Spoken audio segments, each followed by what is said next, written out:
तो शुरू करते हैं क्लास फिर। और आज मैंने आपको जैसे कल हेडिंग बनवाई ही थी, वो हेडिंग ये थी कि ब्रिटिश साम्राज्य की जो पॉलिसीज थी, ब्रिटिशों की जो पॉलिसीज थी, चाहे वो साम्राज्य के विस्तार को लेकर के हो, चाहे वो आर्थिक नीतियों को लेकर के हो, आर्थिक माने पैसा वसूली को लेकर के हो, ये हो चाहे साम्राज्य विस्तार के लिए हो। तो आज हम दोनों नीतियों के बारे में पढ़ेंगे और दोनों नीतियों के बारे हाँ, दोनों नीतियों के बारे में जानेंगे। फिर गवर्नर जनरल व उनके कामों के बारे में जाना जाएगा। गवर्नर जनरल जो वायसराय बने, जो गवर्नर जनरल के बारे में। फिर कल परसों से हम लोग विद्रोह पढ़ेंगे। विद्रोह के बाद फिर 10 5 दिन और फिर आधुनिक भारत लगभग लगभग खत्म कर लेंगे हम लोग। ठीक, शुरू करते हैं फिर। तो कल मैंने आपको बताया था ब्रिटिशों की पॉलिसीज के बारे में। अच्छा, आज कौन सा दिन है? आज है 12 जून। और 12 जून को क्या मनाया जाता है, कोई बता सकता है? 12 जून को क्या मनाया जाता है? सब लोगों ने देखा भी होगा, आज सुना भी होगा। 12 जून को कौन सा दिवस मनाया जाता है? 12 जून को कौन सा दिवस मनाया जाता है?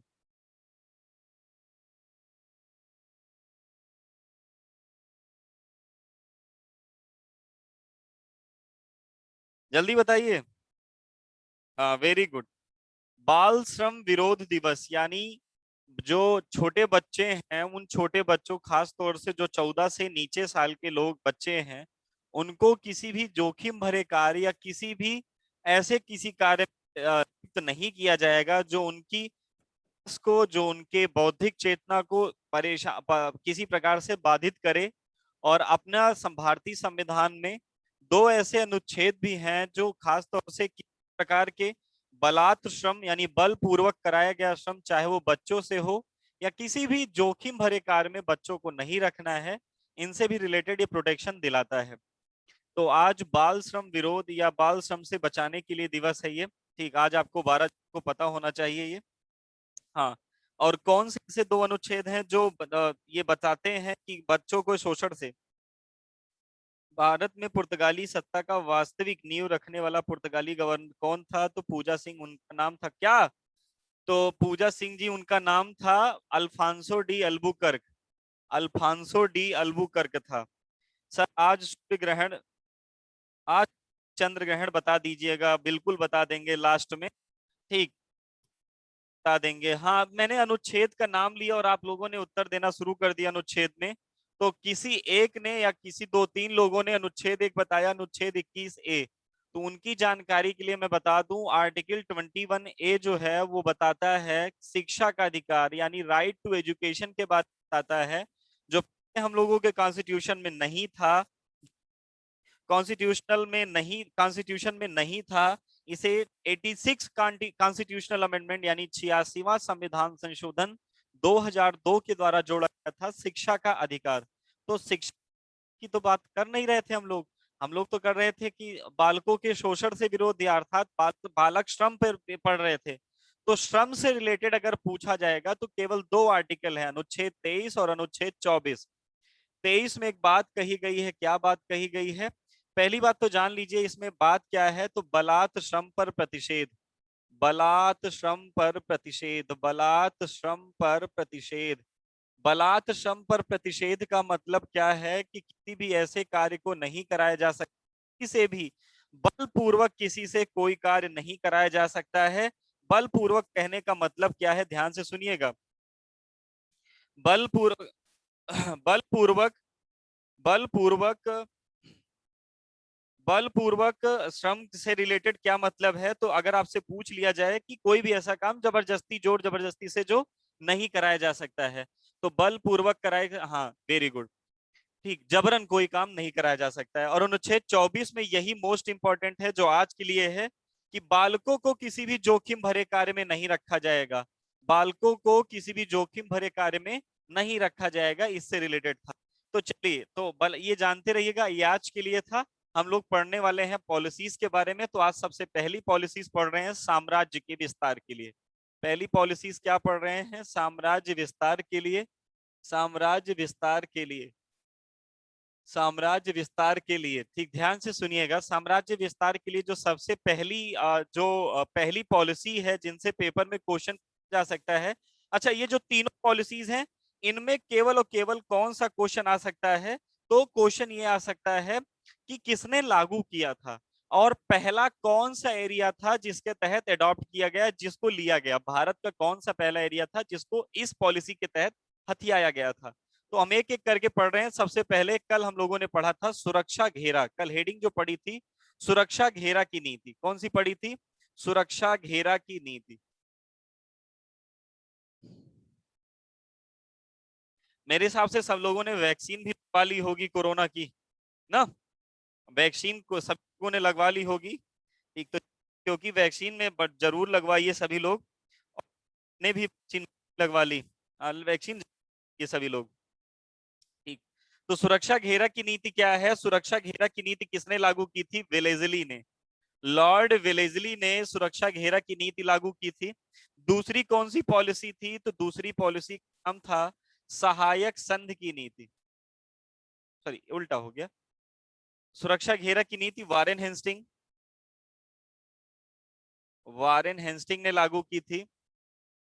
सहायक संघ की नीति की अगर बात करें तो सहायक संघ की नीति तो ये लागू की थी। और तीसरे नंबर पे क्या है? तो तीसरे नंबर पे एक है हड़प की नीति। हम लोग इन सब के बारे में लिखेंगे भी एक एक दो दो लाइन। हड़प की नीति, डॉक्ट्रिन ऑफ लैब्स, हड़प की नीति, डॉक्ट्रिन ऑफ लैब्स। और हड़प की नीति किसने लागू करवाई थी? डलहौजी ने। इन तीन गवर्नरों के नाम पूछे जाते हैं और इनके केवल ऐसे मतदान करने के लिए दिया जा सकता है। ठीक, तो आप ये जानते रहिए एक एक करके सारी चीजों के बारे में। तो सबसे पहला है कौन सा? सुरक्षा घेरा की नीति कौन है? तो इसको किसने? वारेन हेस्टिंग ने, वारेन हेस्टिंग ने। दूसरा, सहायक संघ की नीति किसने लागू करवाई थी? हाँ, मैंने लगवा लिया आज। ठीक, सहायक संघ की नीति किसने लागू की थी? बेलेजली ने। हड़प की नीति किसने लागू की थी? डलहौजी ने। हड़प की नीति किसने लागू की थी? डलहौजी ने। ठीक, ध्यान रखिएगा। तो एक एक करके हड़प की नीति कौन बता रहा है? लोकेश भैया, रिपन कहाँ है हड़प की नीति में? रिपन तो अलग है। ठीक, रिपन को नहीं जोड़ना इसमें। हड़प की नीति है डलहौजी। तो एक एक करके तीनों के बारे में समझते हैं, फिर उसके बाद आगे बढ़ते हैं। इसको लिखवाऊंगा, फिर मैं आगे बताऊंगा। फिर देखिएगा, सुरक्षा घेरा क्या है।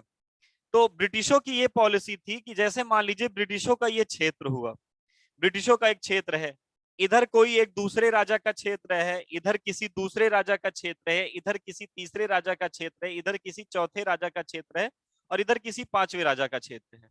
यानी ब्रिटिशों का एक एरिया हो गया, मान लेते हैं वो एरिया होती है बीच में, और किनारे किनारे दूसरे लोगों का या दूसरे राजाओं का या दूसरे जो लोग बोल सकते हैं क्षेत्रीय राज्य का, जो क्षेत्रीय राज्य है। तो अंग्रेज ने कौन सी पॉलिसी अपनाई कि एक काम करेंगे हम लोग, क्या काम करेंगे, ध्यान से सुनिएगा।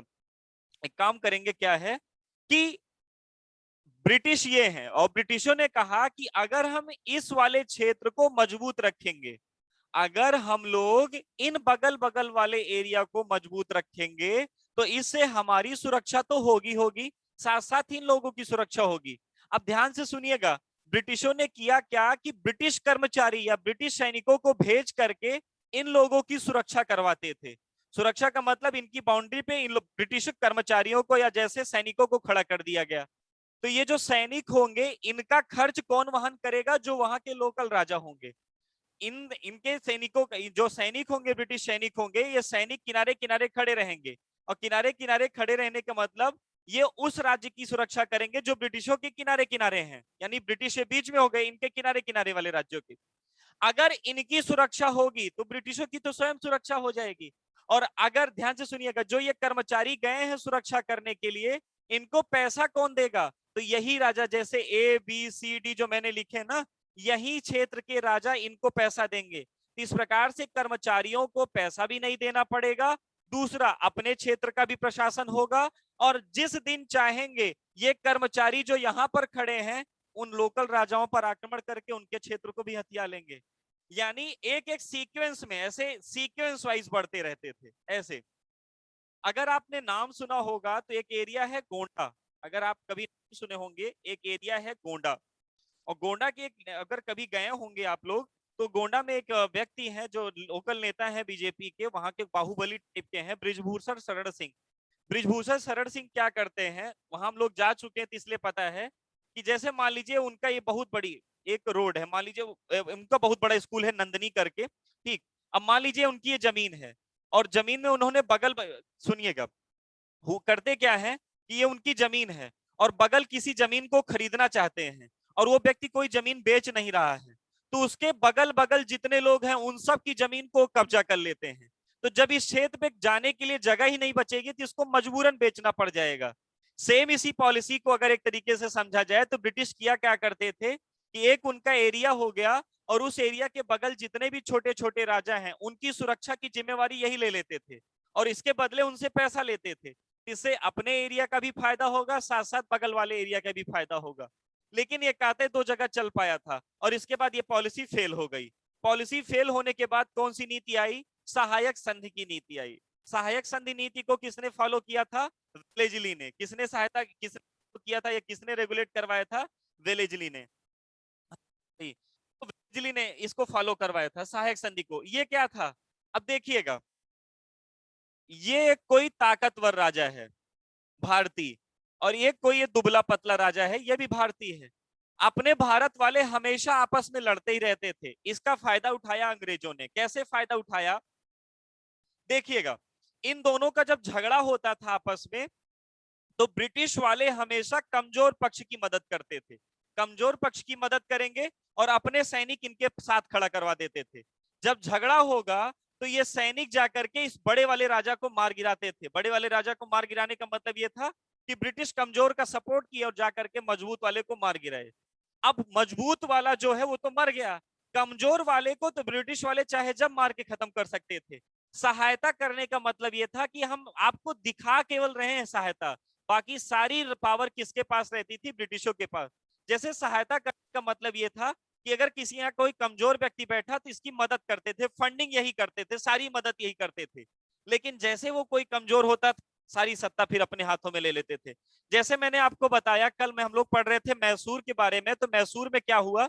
जब टीपू सुल्तान मारा गया तो टीपू सुल्तान के मरने के बाद पता इन लोगों ने क्या किया? तुरंत नहीं वो कब्जा कर लिया। किया क्या इन लोगों ने? यहां पर एक छोटे से कमजोर व्यक्ति को शासक बना दिया और इस कमजोर व्यक्ति का पूरा थ्रू किसके साथ हुआ करता था? ब्रिटिशों के साथ। ब्रिटिश जो चाहेंगे वो ये व्यक्ति करेगा और ब्रिटिश जिस दिन चाहेंगे उस दिन इसको हटा दिया करेंगे। सहायता करनी केवल एक रूप होता था कि हम आपकी सहायता कर रहे हैं। हम एक रूप होता था, क्या कह रहा है? किस देश के संविधान को विधि शर्तों, मैं समझ नहीं पाया, का स्वर्ग कहते हैं? भारत ही होगा इसमें तो फिर, ठीक, इसमें भारत ही होगा। संविधान से रिलेटेड अगर कुछ भी स्वर्ग आए, ये कुछ आए, तो भारत ही लगता है क्योंकि सबसे बड़ा लिखी हुआ संविधान अपना ही है। हड़प की नीति क्या थी? तो हड़प नाम से ही लग रहा है, जबरन कैप्चर कर लेना। जबरन कैप्चर कर लेना किसके तहत आता है? हड़प की नीति के तहत आता है। हड़प की नीति को किसने लागू करवाया था? तो हड़प की नीति को किसने था? तो आप क्या उत्तर बताओगे? डलहौजी। समझे हैं? नहीं, अगर नहीं समझ पाओगे आप एक काम करिएगा, लिख लीजिएगा दो दो लाइन, फिर इसके बाद आगे लिख लेते हैं। लिखिएगा सबसे पहले सुरक्षा घेरा की नीति, दो लाइन है सभी लोगों में, फिर मैं आपको कुछ और चीजें बताता हूं। सुरक्षा घेरा की नीति, सुरक्षा घेरा की नीति,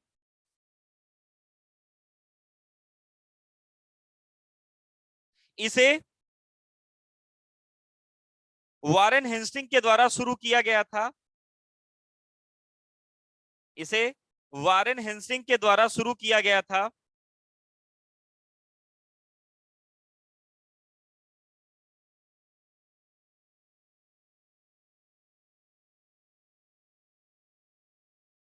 नहीं, इस सुरक्षा प्रकोष्ठ भी कहते हैं या रिंग फेस कहा जाता है भैया लोकेश। सुरक्षा घेरा या सुरक्षा प्रकोष्ठ या रिंग फेस, इसे वारेन हेस्टिंग ने शुरू किया था। वारेन हेस्टिंग ने शुरू किया था जिसके अंतर्गत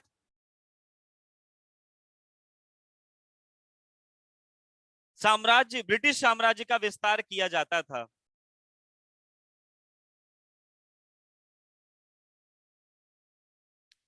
चलिए जल्दी जल्दी कर बताइए, कमेंट करने के लिए तैयार रहिए सभी लोग। 5-6 मैं क्वेश्चन पूछ रहा हूं, जो सबसे पहले बताएगा लगातार 3 क्वेश्चन, उसको तुरंत पेटीएम से पुरस्कार दिया जाएगा, पेटीएम से। ठीक, चलिए बताइएगा। 3 लगातार, फर्स्ट ऑप्शन आना जिसका आएगा, जिसका जल्दी उत्तर।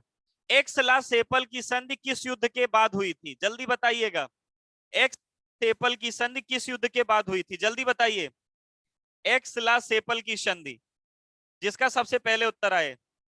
खुशबू जी का पहला आया। कर्नाटक प्रथम, जो कर्नाटक का पहला युद्ध हुआ था, जिसको आंग्ल फ्रांसीसी प्रथम युद्ध कहते हैं, उसे कहा है, उस कौन सी संधि के साथ समाप्त हुआ था?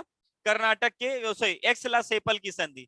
जल्दी बताइएगा। दूसरा क्वेश्चन आपके सामने है। दूसरा क्वेश्चन ये है कि मंगलौर की संधि किस युद्ध के बाद हुई थी? मंगलौर की, मंगलौर की संधि किसके बाद हुई थी? मंगलौर की संधि, मंगलौर की संधि, वेरी गुड। मंगलौर की संधि आंग्ल मैसूर द्वितीय युद्ध, ये इसमें सबसे पहले किसका उत्तर आया? तो शिवांगी जी का। इसमें सबसे पहले उत्तर किसका आया? तो शिवांगी जी का आया था। आंग्ल मैसूर द्वितीय युद्ध खत्म होने के बाद मंगलौर की हुई। जल्दी से तीसरा बताइएगा। श्रीरंगपट्टनम की संधि, श्रीरंगपट्टनम की संधि, जल्दी बताइए।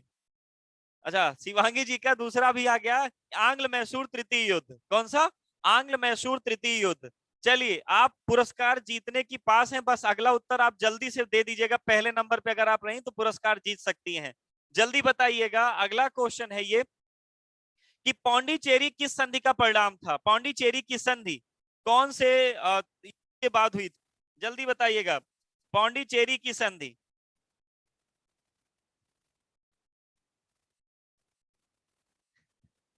द्वितीय द्वितीय कर्नाटक युद्ध के बाद। कौन से? द्वितीय कर्नाटक युद्ध के बाद पौंडीचेरी की संधि हुई थी। पेरिस की संधि, जल्दी बताइएगा। पेरिस की संधि किस युद्ध का परिणाम था? पेरिस की संधि, पेरिस की संधि। श्रुति शर्मा, त्रिम मराठा में पेरिस की नहीं हुई थी। कर्नाटक का तृतीय युद्ध, ये कोई बेचारा जल्दी जल्दी, चंद्रकिरण चौथा भी युद्ध करा दी कर्नाटक का। कर्नाटक का तृतीय युद्ध जो था वो पेरिस की संधि के साथ, कर्नाटक का दूसरा युद्ध पौंडीचेरी की संधि के साथ, कर्नाटक का पहला युद्ध एक्सला सेपल की संधि के साथ, आंग्ल मैसूर प्रथम युद्ध, मद्रास की संधि, आंग्ल मैसूर द्वितीय युद्ध कौन सी? तो संधि का नाम था कौन सी? तो आंग्ल मैसूर, मंगलौर की संधि, आंग्ल मैसूर द्वितीय युद्ध, श्रीरंगपट्टनम की संधि। याद रखिएगा। लगातार 3 बार किसी का पहला आया हो तो उसको मैं इनाम जरूर दे दूंगा पेटीएम से। ठीक, ध्यान से सुनिएगा। अभी मैं देख लेता हूं किसका पहले आया। तो चलिए, सुरक्षा घेरा की नीति, इसको किसने शुरू किया था? Warren Hastings. किसने? वारेन हेस्टिंग ने, जिससे ब्रिटिश साम्राज्य के विस्तार की बात कही गई थी। चलिए, अगला पॉइंट लिखिएगा। सहायक संधि की नीति, अगला लिखिएगा। सहायक संधि की नीति, सहायक संधि की नीति, सहायक संधि की नीति का इसका प्रतिपादन, इसका प्रतिपादन वेलेजली ने किया था।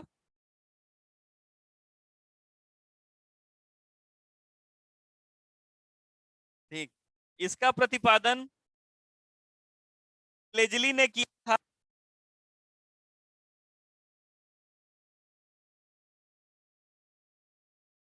जिसके अंतर्गत हैदराबाद,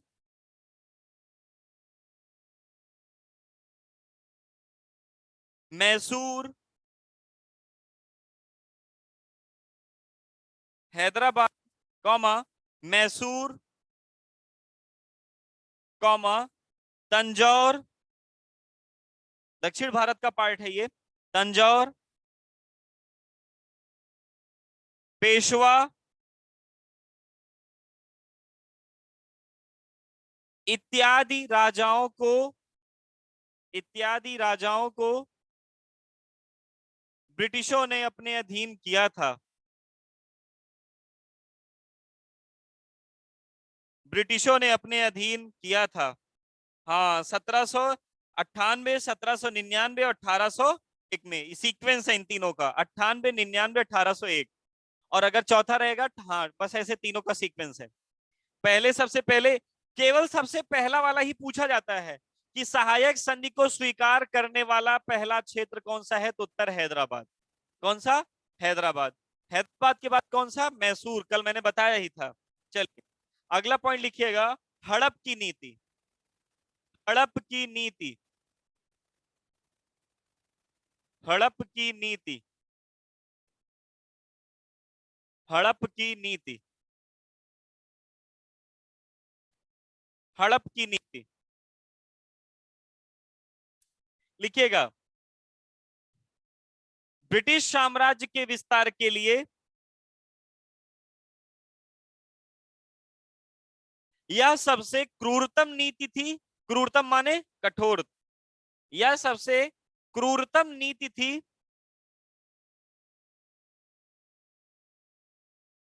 क्रूरतम नीति थी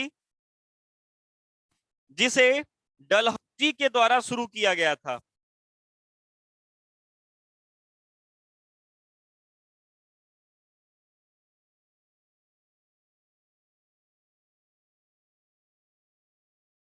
जिसे डलहौजी के द्वारा शुरू किया,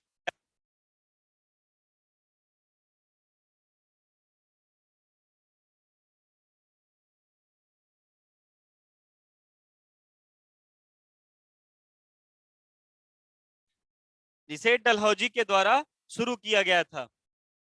थोड़ा सा इसमें एक और नाम अगर आपको दिख रहा हो तो मैं बड़ा लिखूंगा कि इस नाम से भी आया है।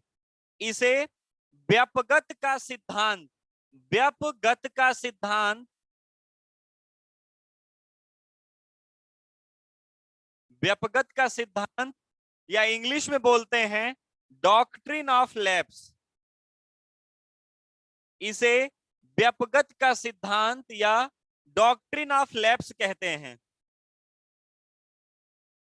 इसे व्यापगत का सिद्धांत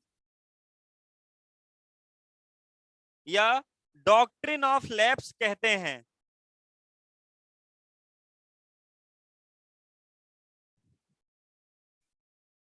जिसके अंतर्गत, very good Harshita ji, doctrine of lapse, जिसके अंतर्गत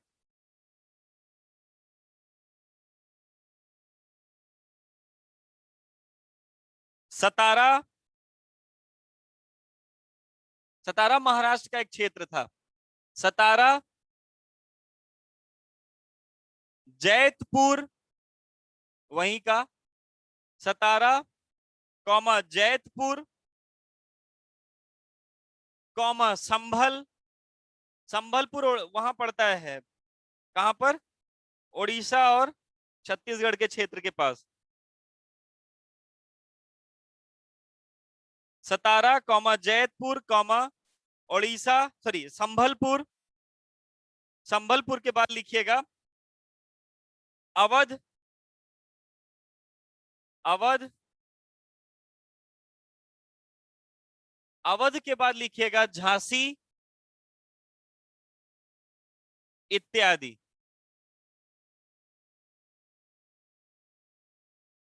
अवध वाला ईयर पूछा जा सकता है तो 1856, और झांसी वाला ईयर पूछ लिया जाए तो 1858।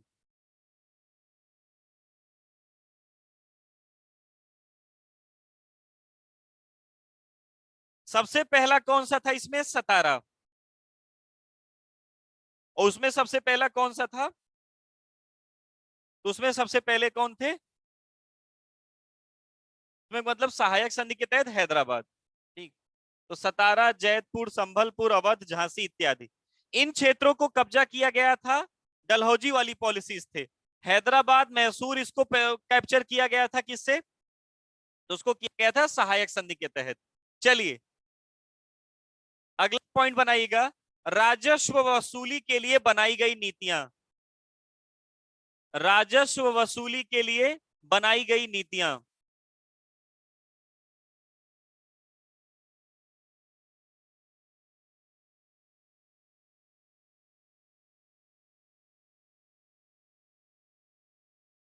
राजस्व वसूली, इसमें सबसे पहले कौन आएगा? स्थायी बंदोबस्त, परमानेंट सेटलमेंट।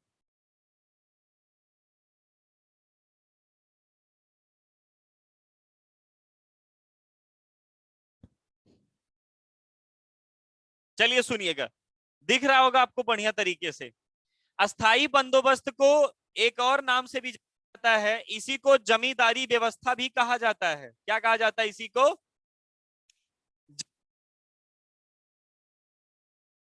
इसी को स्तंभदारी व्यवस्था भी कहते हैं। कौन सी व्यवस्था कहा जाता है इसी को? स्तंभदारी व्यवस्था कहते हैं। कौन सी? स्तंभदारी व्यवस्था।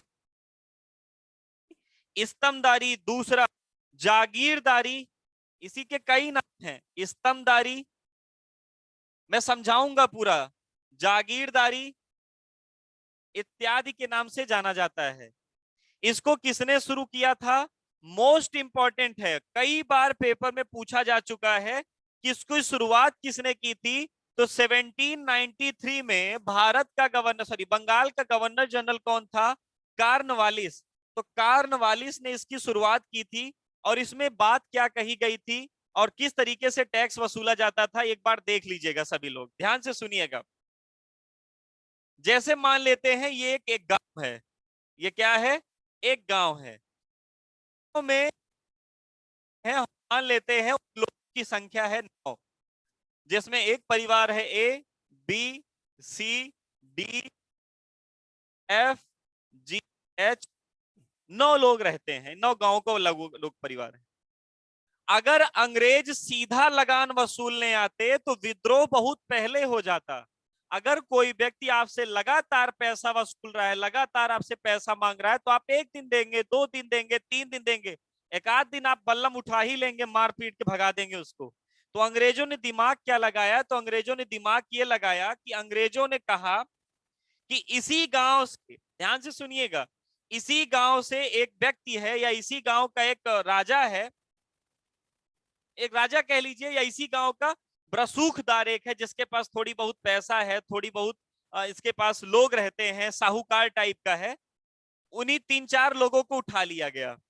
जैसे मान लेते हैं गांव से उठा लिया गया 2-3 लोगों को, एक ए को उठा लिया गया, ई को उठा लिया गया, आई को उठा लिया गया और जी को। ये 4-5 लोग थोड़े पैसे या रसूखदार वाले थे।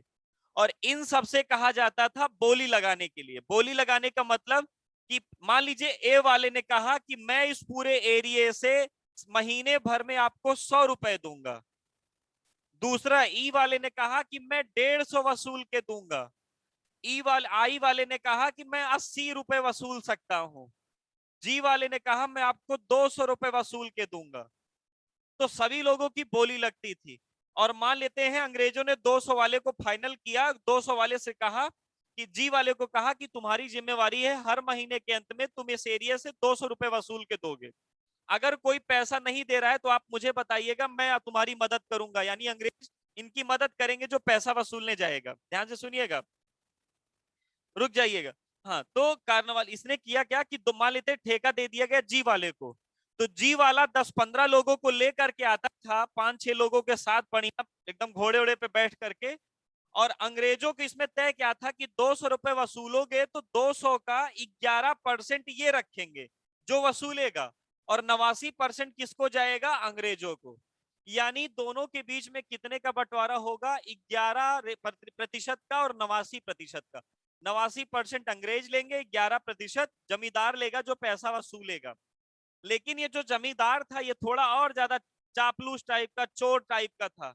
ये इसको कहा गया था सबसे 200 रुपए लेना है टोटल मिला करके। ये एक एक घर से 200-200 लेता था। ठीक, सब घर से 200-200 लिया। अगर कोई कहता था भैया आप नहीं दे पाएंगे, तो कहते थे अंग्रेजों का फरमान है देना पड़ेगा आपको। तो 200-200 सबसे लिया। अंग्रेज को कितना दिखा रहे हैं? मात्र 200 रुपए।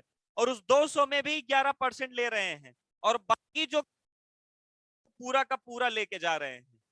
अंग्रेजों ने इनको एक और पावर दे दी कि अगर कोई तुम्हें पैसा ना दे तो उसकी जमीन छीन लो, तुम उस पर किसानी करो, तुम उस पर धन की उगाही करो, सॉरी अनाज की उगाही करो, उसके बाद टैक्स लो उस पे। यानी जमींदारों ने किसानों, अंग्रेजों से ज्यादा शोषण जमींदारों ने किया था। जमींदार जबरन वसूली करते थे। अगर कोई किसान पैसा देने से मना करे तो इनके पास राइट था, उसकी जमीन कैप्चर कर लेते थे। तो ये व्यवस्था धीरे धीरे भारतीयों में एकदम पूरी तरीके से लोगों को कमजोर करती चली गई। और इस व्यवस्था में आप बताइए अंग्रेज ज्यादा मजबूत हुए कि जमींदार? आप अपनी बौद्धिक बताइए, इस व्यवस्था के तहत अंग्रेज ज्यादा मजबूत हुए थे कि जमींदार? हाँ, जमींदार। देखिएगा, क्योंकि जमींदारों के पास ज्यादा पैसा जा रहा था। भारत में ज्यादा शोषण शुरुआती दौरान में अंग्रेजों ने नहीं किया, बल्कि हमारे अपने लोगों ने किया था, जिनको बोलते हैं हम जमींदार। यही कारण था कि देश की आजादी के बाद जमींदारों के पास अत्यधिक जमीनें थी, और उन्हीं जमीनों को वापस दिलाने के लिए एक व्यक्ति थे, हम लोगों के आसपास के व्यक्ति थे, आपको पता होगा, विनोबा भावे। नाम सुना होगा आपने, विनोबा भावे। इन्होंने एक आंदोलन शुरुआत किया था, कौन सा? भूदान आंदोलन। कौन सा? भूदान आंदोलन। कहां से शुरू हुआ था? आंध्र प्रदेश से। कहां से? आंध्र प्रदेश से। अच्छा, एक बात बताइए, अभी कुछ दिन पहले ये जो थे रवीश कुमार, अपने हैं, रवीश कुमार को जानते होंगे, एनडीटीवी वाले, इनको एक पुरस्कार दिया गया था, फिलीपींस की राजधानी मनीला से एक पुरस्कार दिया गया था। कोई बता सकता है कौन सा पुरस्कार दिया गया था, जिसे एशिया का नोबेल कहते हैं? हाँ, रेमन मैग्सेसे पुरस्कार, ओप्पो ने बताया है। वो तुम अपना नाम नहीं बदले अभी तक। ठीक, रेमन मैग्सेसे पुरस्कार एशिया का नोबेल कहते हैं। अगर आपसे कभी पूछ लिया जाए कि कौन से ऐसे भारतीय थे जिनको सबसे पहली बार नोबेल पुरस्कार दिया, सॉरी, एशिया का नोबेल यानी रेमन मैग्सेसे मिला था, विनोबा भावे जी को ही। तो जमींदारी व्यवस्था शुरू तो की गई थी, अंग्रेजों ने अपने फायदे के लिए किया था कि इससे जमींदार का भी फायदा होगा, 11% लेके जाएंगे, 89% अंग्रेज को भी मिलेगा, और अंग्रेजों को फ्रंट पे नहीं आना पड़ेगा, पैसा मिल जाया करेगा। लेकिन जमींदार उससे बड़े भी दुष्ट निकले, और जमींदारों ने इससे अपना भरण पोषण ज्यादा किया, अंग्रेजों का भी कम किया। तो ये व्यवस्था शुरू तो की गई, लेकिन कुछ दिनों के पश्चात ये व्यवस्था फेल हो गई। लेकिन आपसे पूछ लिया जाए कि परमानेंट सेटलमेंट या जमींदारी व्यवस्था किसने शुरू की थी, या स्थायी बंदोबस्त किसने शुरू किया था, तो आप क्या बताओगे? आप उत्तर बताओगे कार्नवालिस।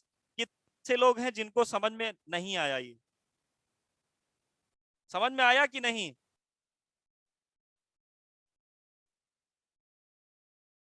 भैया लोकेश, समझ में आया सभी लोगों को? आ गया? तो लिख लिया जाए इसको जल्दी से, फिर दूसरा वाला पढ़ा जाए ना। लिखिएगा, जमींदारी व्यवस्था। पहले ऐसे, अस्थाई बंदोबस्त, या जमींदारी, या स्तंभदारी, या जागीरदारी व्यवस्था।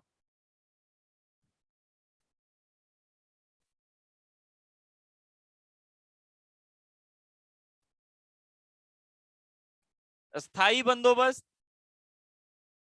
जमींदारी, स्तंभदारी, या जागीरदारी। अरे, पैसा इसलिए, अगर मैंने ही मान लीजिए किसी आया, आपने किसी क्षेत्र पर कब्जा कर लिया, तो उस समय तो इतना सब कुछ था नहीं कि पैसा हर जगह से मिलेगा, तो टैक्स ही तो लिया जाएगा, लगान ही तो, लगान वसूला जाता था। स्थाई बंदोबस्त, या जमींदारी, या स्तंभदारी, या जागीरदारी, बोले? लिखिएगा। इस व्यवस्था की शुरुआत 1793 में,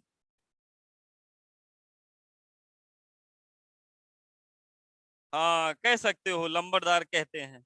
वेरी गुड। इस व्यवस्था की शुरुआत 1793 में कार्नवालिस ने की थी। किसने? कार्नवालिस ने की थी। जिसके तहत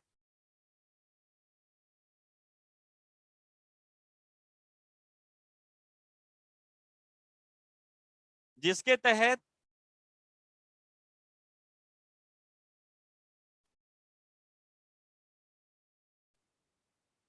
जिसके तहत लगान की वसूली की जाती थी।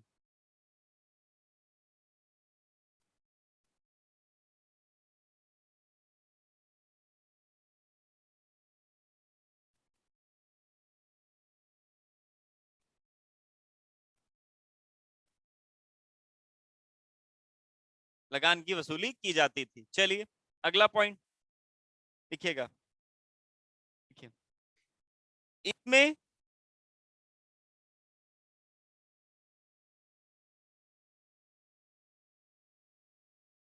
हाँ, ये क्वेश्चन पूजा जी का आया है कि इसमें से कौन सा डलहौजी, हाँ सुनिएगा, डलहौजी की हड़प की नीति के कौन सा राज्य कार नहीं हुआ था? अवध, सतारा, झांसी, संभल। आप खुद उत्तर बता सकते हैं, लोकेश भाई ने उत्तर बता भी दिया, संभल। हड़प तो मधु जी आ ही गया था। वो जो कल ही आपने लिखा, वाजिद अली शाह के ऊपर कुशासन का झूठा आरोप लगाकर जबरन उसे कैप्चर किया गया था। आपने तो कल लिखा ही था इसको।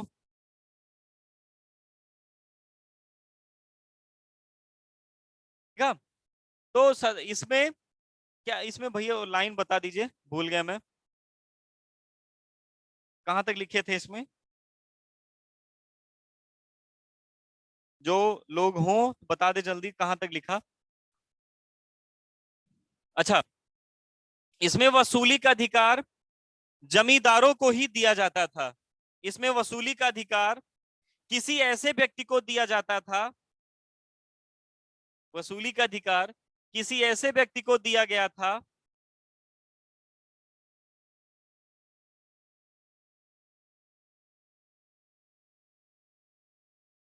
इसमें वसूली का अधिकार किसी ऐसे व्यक्ति को दिया जाता था जो भारतीय ही था,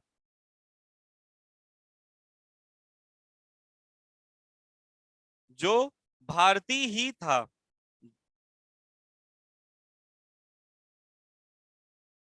जो भारतीय ही था। ये मैं बताता हूं, देख के 2 मिनट का समय दीजिए मधु मधु जी। ठीक, तब तक उसको बता दो, इसको लिख लीजिए, नहीं तो फिर दिमाग से उतर जाएगा। जो भारतीय, लिखिएगा, इसमें जमींदारों को 11% तथा अंग्रेजों को 89% का शेयर था। इसमें जमींदारों को 89%, इसमें जमींदारों का 89% तथा अंग्रेजों का,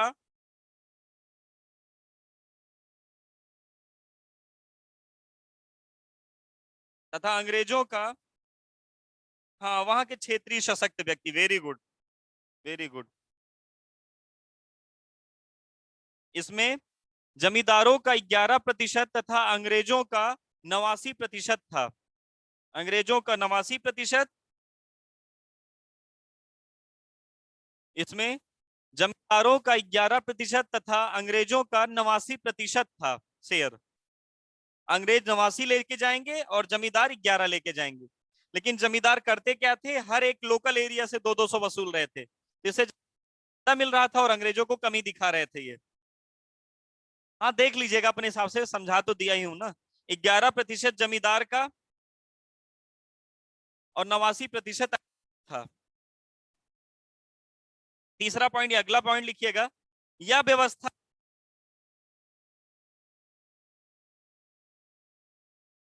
यह व्यवस्था बंगाल, बिहार, उड़ीसा,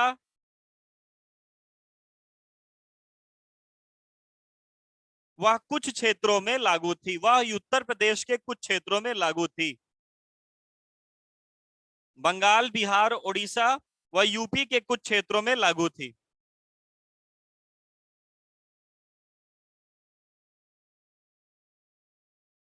ठीक, विनोबा भावे वाला पॉइंट याद रखिएगा। जब देश की आजादी के बाद जमींदारों से जमीन छीन के छोटे किसानों को देने के लिए इन्होंने कौन सा आंदोलन चलाया था? भूदान। रेमन मैग्सेसे पुरस्कार पाने वाले पहले भारतीय कौन है? विनोबा भावे। एशिया का नोबेल किस पुरस्कार को कहा जाता है? रेमन मैग्सेसे, जो कहां से दिया जाता है? फिलीपींस की राजधानी मनीला से। याद रखिएगा इसको। चलिए, दूसरी हेडिंग बनाइएगा, रैयतवाड़ी प्रथा। सबने लिख लिया?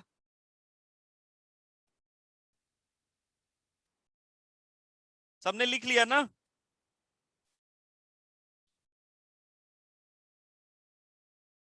हाँ 1965 में, यस।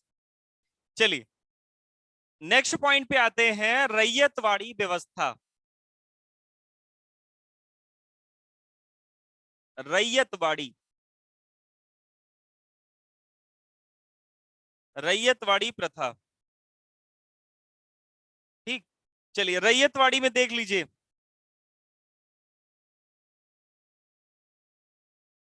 रैयत का मतलब ही होता है किसान। क्या मतलब होता है? किसान। रैयतवाड़ी व्यवस्था की शुरुआत किसने की थी? तो दो लोग थे, टॉमस मुनरो और कर्नल रीड। इन दोनों लोगों ने प्लान बनाया कि जमींदार से पैसा नहीं लिया जाएगा, जमींदारों को ठेका नहीं दिया जाएगा पैसा देने का। जैसे ये खेती है, किसान है, और किसान मान लीजिए ये लोग थे, जैसे हम लोगों ने बनाया था, जमींदार वसूलते थे पैसा। जमींदार किसको देते थे? अंग्रेजों को। तो इस व्यवस्था में क्या किया गया? जमींदार को बीच से हटा दिया गया। सीधा जो किसान होंगे, जो किसान होंगे, जो अपनी जमीन के मालिक हैं, अब सीधा पैसा किसानों के द्वारा किसके पास पहुंचेगा? अंग्रेजों के पास पहुंचेगा। तो किसानों को उनकी भूमि का मालिक बना करके सीधा उनसे पैसा वसूलने की व्यवस्था किसमें की गई थी? रैयतवाड़ी में। और रैयतवाड़ी की व्यवस्था को शुरुआत किसने करवाया था? टॉमस मुनरो और कर्नल रीड ने। तो इसमें कहा रैयत का मतलब ही होता है किसान। तो किसानों से सीधा पैसा वसूलने की थ्योरी किसमें थी? रैयतवाड़ी व्यवस्था में। किसानों से सीधा पैसा वसूलने की व्यवस्था किसमें की गई थी? रैयतवाड़ी व्यवस्था। समझ पाए कि नहीं आप ये? ठीक, लिख लीजिए इसको भी, इसको भी लिख लीजिएगा, रैयतवाड़ी व्यवस्था लिखेगा। इसकी शुरुआत टॉमस मुनरो व कर्नल रीड के द्वारा हुई।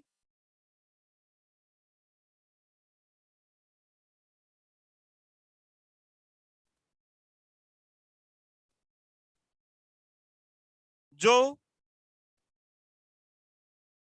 मद्रास, जो Madras, comma Bengal, comma Assam, 1818, year है 1818 के पास, बंगाल,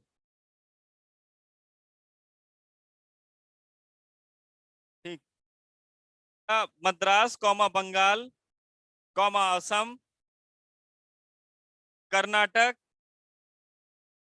इत्यादि क्षेत्रों में शुरू किया गया।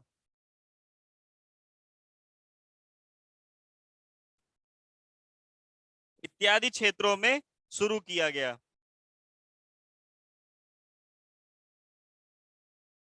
तो में शुरू किया गया, जिसमें किसानों से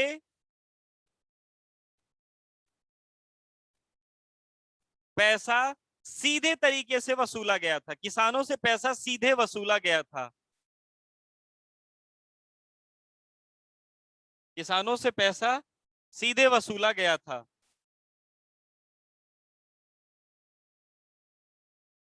किसानों से पैसा सीधे वसूला गया था।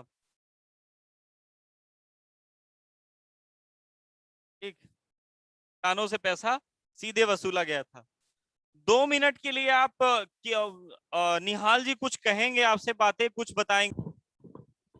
ठीक, तो सुनिएगा, हम लोगों ने पढ़ा था कहां तक? ठीक, कहां तक पढ़ा था? हम लोगों ने पढ़ा था टॉमस मुनरो कर्नल रीड ने। इसमें किसानों की व्यवस्था, ये कहां तक लिखा था? लास्ट टाइम बोल दीजिए जल्दी से कमेंट करके।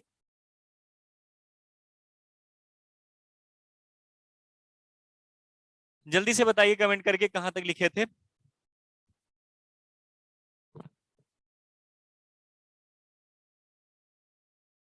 हाँ, किसानों से सीधा पैसा वसूला गया था। तो इसमें, और ये व्यवस्था कहाँ कहाँ लागू थी? तो मद्रास, और उसके बाद बंगाल, उसके बाद ये मद्रास हो गया, बंगाल हो गया, और कहाँ था?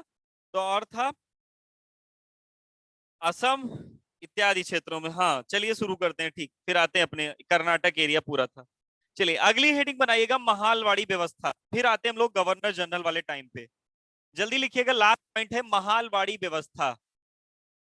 महालवाड़ी व्यवस्था, महालवाड़ी व्यवस्था,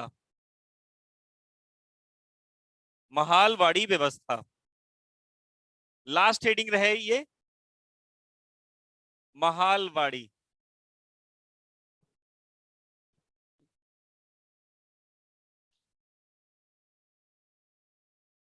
हाँ ठीक, चलिए ध्यान से सुनिएगा। महालवाड़ी व्यवस्था की अगर बात करें, महाल का मतलब ही जानते क्या है? महाल, महाल का मतलब है मुखिया। महाल का मतलब मुखिया। किसान, देखिएगा अपने भारत की जलवायु कैसी, अपने भारत में जो पूरी खेती होती है, जितने लोग होंगे जो खेती से रिलेटेड होंगे, खेती से मतलब जो किसानी करते होंगे, उन सबको पता होगा। अब हम लोगों ने खूब बढ़िया धान लगाया, खूब बढ़िया गेहूं लगाया, गेहूं में खूब बढ़िया बाल भी आ गई, सब कुछ हो गया। लेकिन आप देखते होंगे जब काटने का समय आता है तो आंधी चल जाती है, बारिश हो जाती है, तो नुकसान बहुत हो जाता है। अब देखिएगा, एक किसान ने मान लीजिए धान यहाँ लगा था, यहाँ सब लोगों ने धान लगाया था, और खेती जब, रैयतवाड़ी में बता रहा हूँ, थोड़ा सा समझ लीजिए रैयतवाड़ी में क्या थी प्रॉब्लम। तो उसमें किसानों से, ये अंग्रेज हो गए और अंग्रेज सीधा पैसा वसूलने आएंगे, तो अंग्रेजों को तो पैसे से मतलब है, आपकी किसानी खेती हो चाहे आप खत्म हो जाए उससे मतलब नहीं है। अब किसी का मान लीजिए बारिश हो गई, पत्थर पड़ गए, ओले पड़ गए, तो अंग्रेज तो आएगा पैसा वसूलने, लेकिन अब आपकी धान खराब हो गया, आपकी फसल खराब हो गई, तो आप पैसा कहां से दे पाओगे? नहीं दे पाओगे। और नहीं दे पाएंगे तो अंग्रेज आपको प्रताड़ित करेंगे। अंग्रेज ज्यादा प्रताड़ित कर दिए तो आप विद्रोह कर देंगे। तो अंग्रेजों को तो सब कुछ देखना था कि उनका नुकसान भी ना हो और शुरुआती दौर में विद्रोह। तो अंग्रेजों ने यह व्यवस्था लागू तो की रैयतवाड़ी, लेकिन फेल हो गई, क्योंकि अंग्रेजों को इससे ज्यादा फायदा हुआ नहीं। फिर अंग्रेजों ने क्या किया, एक नया दिमाग लगाया, ये बढ़िया दिमाग था उनका और ज्यादा दिन तक चला था ये, जब तक व्यवस्थाएं सही रूप से नहीं चलने लगी। ये व्यवस्था शुरू की किसने थी? हाल्ट मैकेंजी ने। हाल्ट मैकेंजी ने इसका ड्राफ्ट तैयार किया था। इसमें था क्या कि अब ये खेत है, इस खेत में 9 लोगों ने मान लीजिए फसल की उगाही की, तो आपस में, तो हाल्ट मैकेंजी का इस ये रूप था कि इस क्षेत्र से एक ठेका दे दिया जाए। ठेका का मतलब, इस क्षेत्र से कह दिया गया कि इस क्षेत्र से 100 रुपए वसूला जाएगा। तो वसूला सबसे नहीं जाएगा, जो इस गांव का मुखिया होगा, अंग्रेज आएंगे उसके पास और मुखिया से ले जाएंगे 100 रुपए। अब जिसकी खेती खराब हुई है वो मुखिया को चाहे कम पैसा दे, जिसका ज्यादा अच्छा हुआ मुखिया को चाहे ज्यादा पैसा दे, मुखिया की रिस्पॉन्सिबिलिटी होगी कि 100 रुपए को देंगे देंगे अंग्रेज को।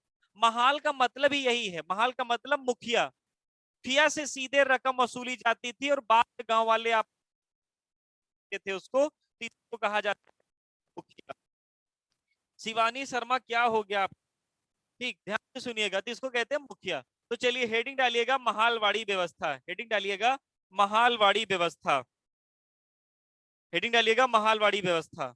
तो इसमें से 2 लाइन लिखिएगा।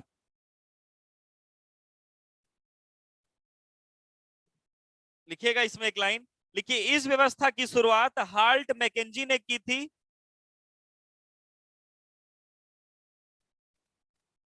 हाल्ट मैकेंजी ने की थी, हाल्ट मैकेंजी ने की थी, हाल्ट मैकेंजी ने की थी, जिसके अंतर्गत वसूली किसानों से नहीं बल्कि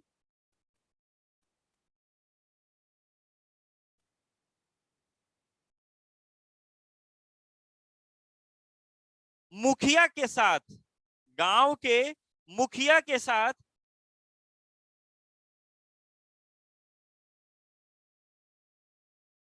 वसूला जाता था, गांव के मुखिया से वसूला जाता था,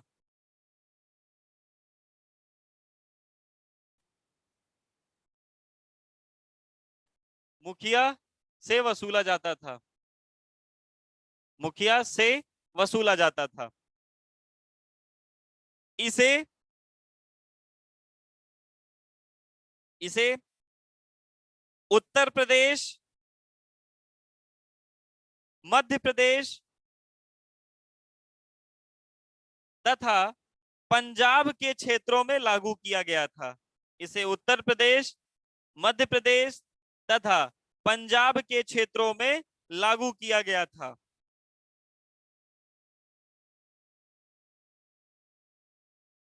लागू किया गया था, उत्तर प्रदेश, मध्य प्रदेश तथा पंजाब के क्षेत्रों में लागू किया गया था। हल्ट मैकेंजी ने शुरू किया था। इसमें पैसा वसूली किसानों से नहीं बल्कि गांव के मुखिया से की जाती थी। यह व्यवस्था उत्तर प्रदेश, मध्य प्रदेश, पंजाब के क्षेत्रों में लागू किया गया था।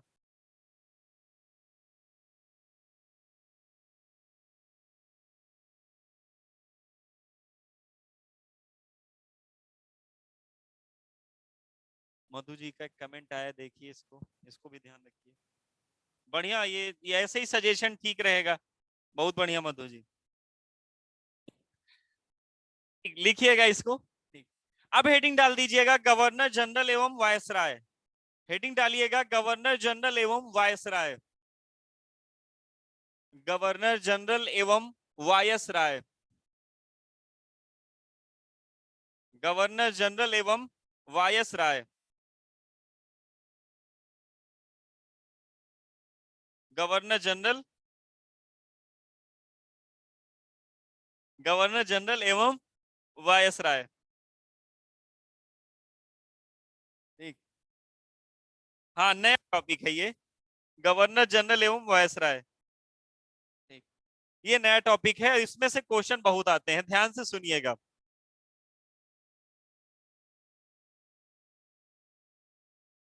देख, कल भी मैंने बताया था, आज फिर इसको करता हूं क्योंकि कल लोगों ने लिख नहीं पाया था। देखिएगा, जब ब्रिटिश लोग सबसे पहले आए तो ब्रिटिशों ने किस फॉर्म में आए थे? तो कंपनी के फॉर्म में। ब्रिटिशों ने सबसे पहले किस क्षेत्र पर कब्जा किया? तो बंगाल पर। बंगाल से धीरे धीरे ये कहां पहुंचे? तो पूरे भारत पर। और भारत के बाद ये पूरे पूरे कहां पहुंचे? तो पहले तो ये तो कंपनी के अधीन शासन था, ये तो कंपनी का रूल्स और रेगुलेशन चल रहा था। लेकिन आगे चल करके इन्होंने केवल और केवल प्रशासन जब थाम लिया, केवल हम केवल प्रशासन किया करेंगे, केवल और केवल प्रशासन किया करेंगे, तो इसमें क्या होने लगे? वायसराय होने लगे। तो क्या होने लगे? भारत के वायसराय होने लगे।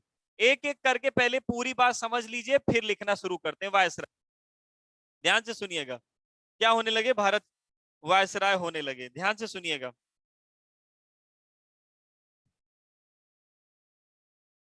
ठीक, ये टॉपिक है।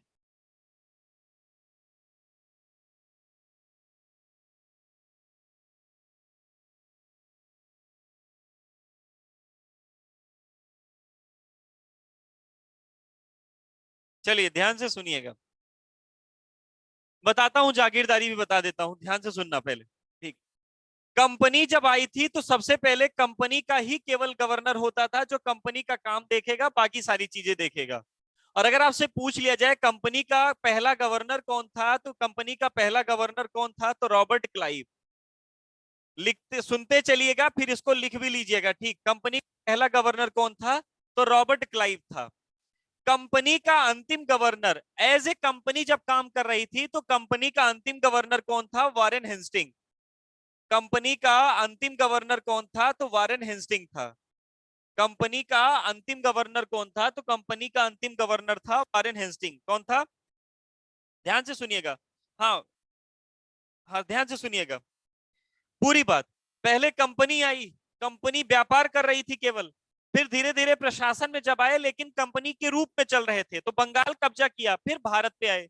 लेकिन ये जो तीनों लिखा गया है, ये तब तक था जब कंपनी के रूप से चलती थी। यानी कंपनी, ईस्ट इंडिया कंपनी जो कहेगी उसके हिसाब से सारा प्रशासन चलता था। लेकिन इसके जब प्रशासन केवल और केवल ब्रिटिशों, यानी ब्रिटिश संसद के पास चला गया, जब प्रशासन ब्रिटिश संसद के द्वारा चलने लगा, तो भारत का वायसराय पहले बनते थे। जब संसद के द्वारा कानून बनाया जाने लगा तो क्या होने लगा? वायसराय बने थे। तो इनको अलग से पढ़ेंगे अभी, यहां देख लीजिए अभी। रॉबर्ट क्लाइव और दूसरे नंबर पे वारेन हेस्टिंग। अगर आपसे कंपनी का पहला गवर्नर पूछ ले रॉबर्ट क्लाइव, कंपनी का अंतिम गवर्नर पूछ ले वारेन हेस्टिंग। जब इन्होंने बंगाल पर कब्जा किया तो 1773 का रेगुलेटिंग एक्ट पारित हुआ था। और उस 1773 के रेगुलेटिंग एक्ट के अनुसार बंगाल में कौन बना? Governor general of Bengal. Bengal का गवर्नर जनरल बना। और बंगाल के पहले गवर्नर जनरल कौन थे? तो बंगाल के पहले गवर्नर जनरल थे वारेन हेस्टिंग।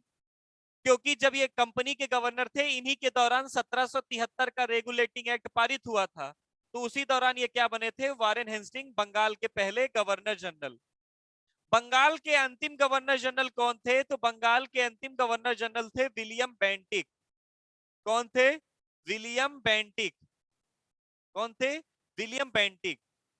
विलियम बेंटिक के शासनकाल में, ध्यान से सुनिएगा, विलियम बेंटिक के शासनकाल में, विलियम बेंटिक शासनकाल में ही 1833 का चार्टर एक्ट आया था। और 1833 के चार्टर एक्ट के अनुसार भारत का गवर्नर जनरल शब्द आ गया।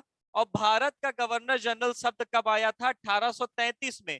और पहला 1833 में भारत का गवर्नर जनरल कौन बना था? तो पहला गवर्नर जनरल वही बना, विलियम बेंटिक ही। कौन बना? William Bentinck. और अगर आपसे पूछ लिया जाए कि भारत का अंतिम गवर्नर जनरल कौन था, तो भारत का अंतिम गवर्नर जनरल कौन था, तो आप क्या बताओगे? कैनिंग। कौन था? कैनिंग था। कैनिंग के टाइम पीरियड में 1857 का विद्रोह हुआ, कंपनी को खत्म कर दिया गया, सारी हुकूमत की पावर ब्रिटिश संसद को दे दी गई, और संसद ने क्या बना दिया? भारत का वायसराय। अगर आपसे पूछ लिया जाए भारत का पहला वायसराय कौन था, तो आप क्या बताओगे? कैनिंग ही था। भारत का पहला वायसराय कौन था? कैनिंग। भारत का पहला वायसराय कौन था?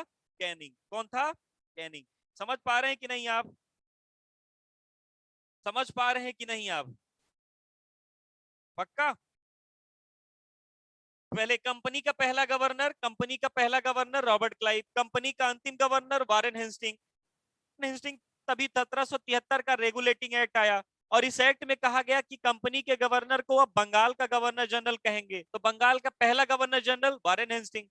बंगाल का अंतिम जब चल रहा था विलियम पेंटिक, उसी के समय में 1833 का चार्टर एक्ट कहा गया, और उसमें कहा गया बंगाल के गवर्नर जनरल की पावर बढ़ा दी जाएगी और वो भारत का गवर्नर जनरल बन जाएगा। तो भारत का गवर्नर जनरल कब बना? विलियम पेंटिक बना 1833 में।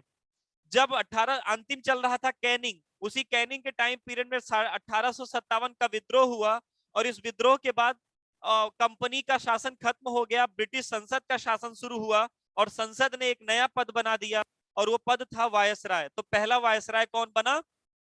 कैनिंग बना पहला वायसराय। देखिएगा, अगर आपसे पूछ लिया जाए कि अंतिम वायसराय कौन था, लेकिन अंतिम कौन? ब्रिटिश, तो आप उत्तर बताइएगा माउंट बेटन। कौन बताएगा उत्तर? आप बताएंगे उत्तर, लेकिन क्या बताएंगे? Mount batten.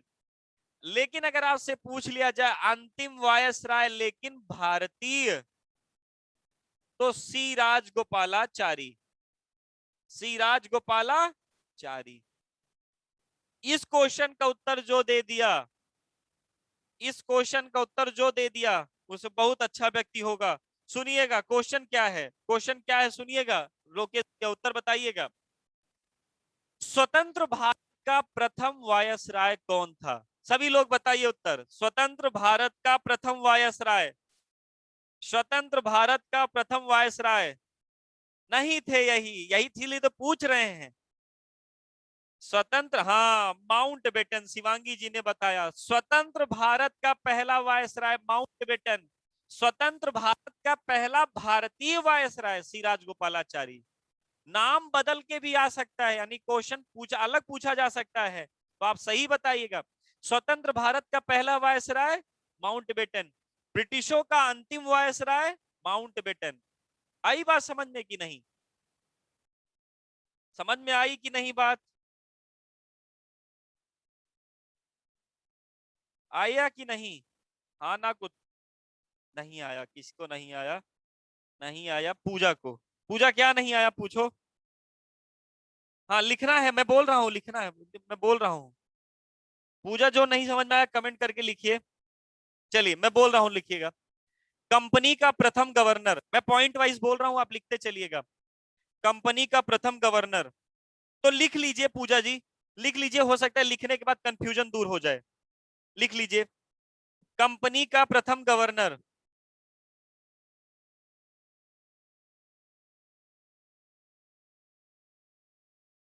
कंपनी का प्रथम governor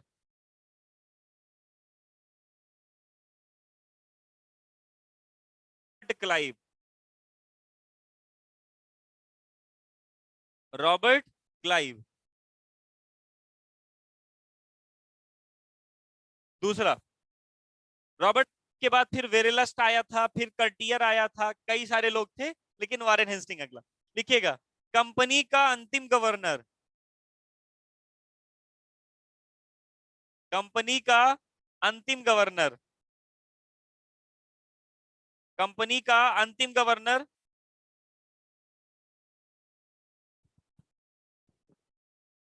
Warren Hastings, Warren Hastings.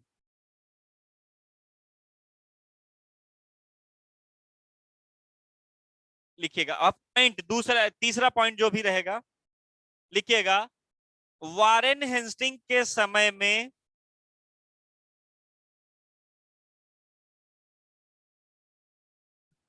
Warren Hasting के समय में 1773 का रेगुलेटिंग एक्ट पारित हुआ।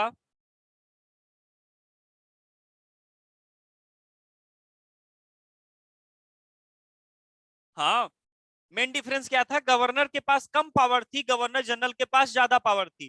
भैया सुनिएगा, जब कंपनी का गवर्नर था ना, तो जगह जगह, हर जगह जहां जहां कंपनी रहेगी, जहां जहां उसकी ब्रांच है, वहां वहां एक गवर्नर। लेकिन जब गवर्नर जनरल बना तो उसके पास थोड़ी डिसीजन मेकिंग पावर बढ़ा दी गई उसकी। तो लिखिएगा, 1773 के रेगुलेटिंग एक्ट में कंपनी के गवर्नर को गवर्नर जनरल ऑफ बंगाल कहा जाने लगा। 1773 के रेगुलेटिंग एक्ट में कंपनी के गवर्नर को गवर्नर जनरल ऑफ बंगाल कहा गया।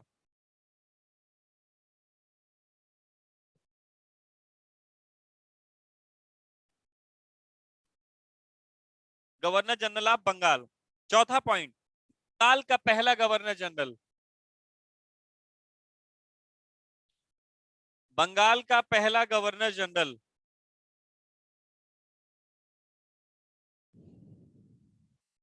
Warren Hasting.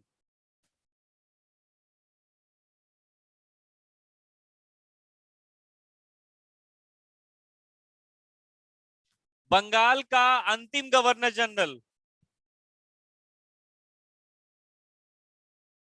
William Bentinck.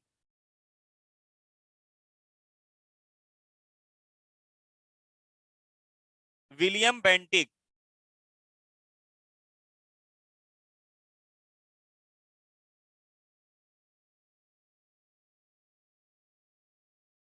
अगला पॉइंट लिखिएगा, विलियम बेंटिक के समय में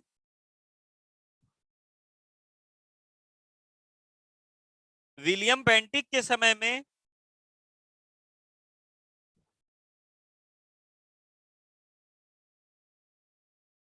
विलियम बेंटिक के समय में 1833 का चार्टर एक्ट आया।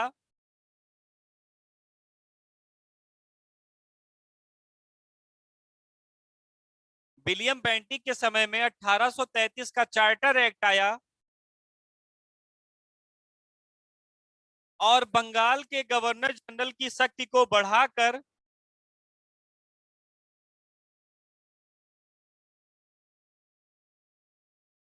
और बंगाल के गवर्नर जनरल की शक्ति को बढ़ाकर उसे भारत का गवर्नर जनरल की संज्ञा दी गई। उसे भारत का गवर्नर जनरल की संज्ञा दी गई।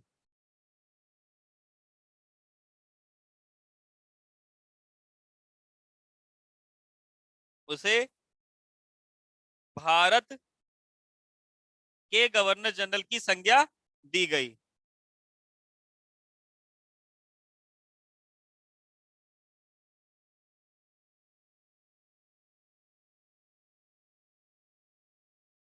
भारत के गवर्नर जनरल की संज्ञा दी गई। अगला पॉइंट, भारत का गवर्नर जनरल या भारत का प्रथम गवर्नर जनरल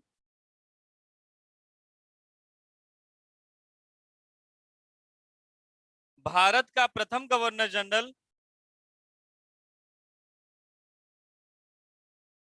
भारत का प्रथम गवर्नर जनरल विलियम बेंटिक।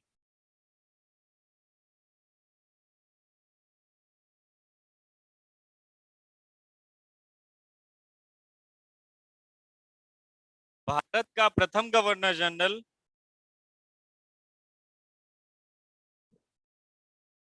सुशील, किसमें बताना, बंगाल वाला फिर बता दीजिए।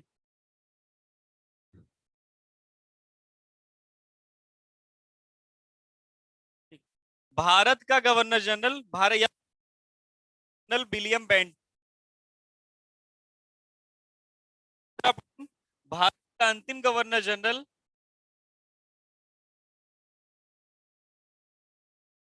सारे रिपीट करूंगा सुशील भैया, लास्ट में सारा रिपीट करूंगा, मिला लीजिएगा। भारत का अंतिम गवर्नर जनरल कैनिंग, भारत का अंतिम गवर्नर जनरल कैनिंग।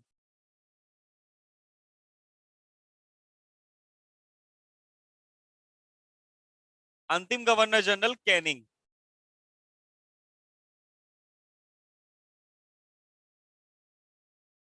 लिखिएगा। कैनिंग के समय में ही,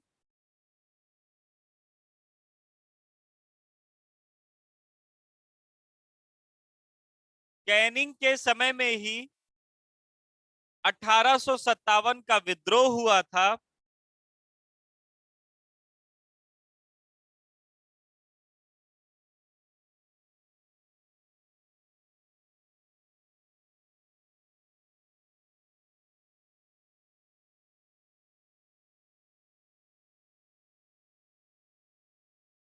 कैनिंग के समय में ही 1857 का विद्रोह हुआ था, जिसके बाद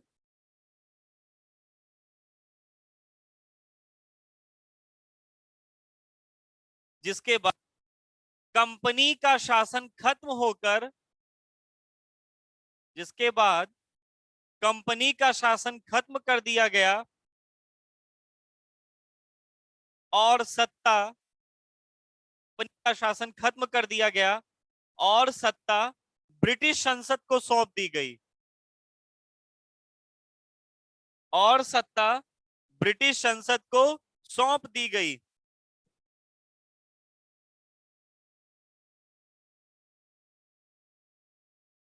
और सत्ता ब्रिटिश संसद को सौंप दी गई, जिससे भारत के गवर्नर जनरल को वायसराय दिया गया, जिससे भारत के गवर्नर जनरल को वायसराय नाम दिया गया।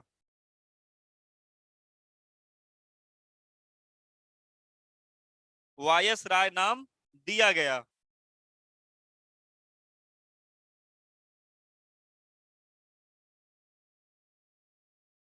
वायसराय नाम दिया गया।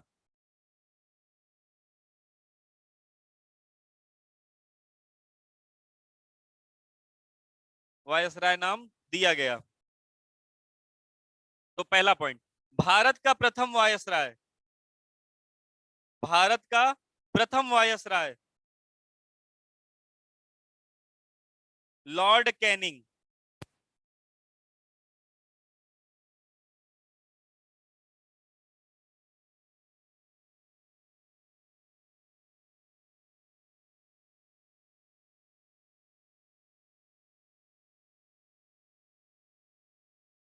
ठीक, भारत का प्रथम वायसराय कैनिंग।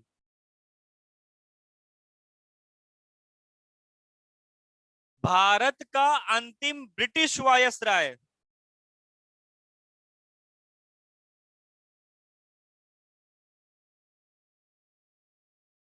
का ब्रिटिश वायसराय माउंटबेटन।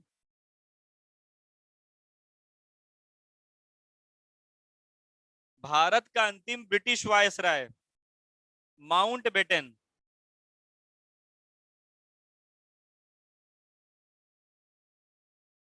भारत का अंतिम भारतीय वायसराय,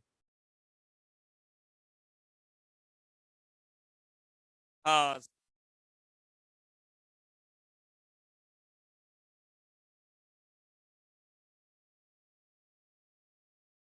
एक बार मिला लीजिए जल्दी जल्दी। कंपनी का पहला गवर्नर तो Warren Hastings, sorry, Robert Clive. Company का अंतिम गवर्नर वारेन हेस्टिंग। बंगाल का पहला governor general Warren Hastings. Bengal का अंतिम governor general William Bentinck. Bharat का पहला governor general William Bentinck. Bharat का अंतिम गवर्नर जनरल कैनिंग। भारत का प्रथम वायसराय कैनिंग, भारत का अंतिम वायसराय लेकिन ब्रिटिश माउंटबेटन, भारत का अंतिम वायसराय लेकिन भारतीय, तो उसका नाम रहेगा सिराज गोपालाचारी। अब तो समझ में आ गया होगा। ठीक। 1857 के विद्रोह के समय कौन था? कैनिंग था। 1857 के विद्रोह के समय कंपनी का शासन खत्म कर दिया गया विद्रोह के बाद, और सारी सत्ता किसको दे दी गई? ब्रिटिश संसद को। ब्रिटिश संसद को सौंप दी गई। चलिए अब सुनिएगा, ये माइक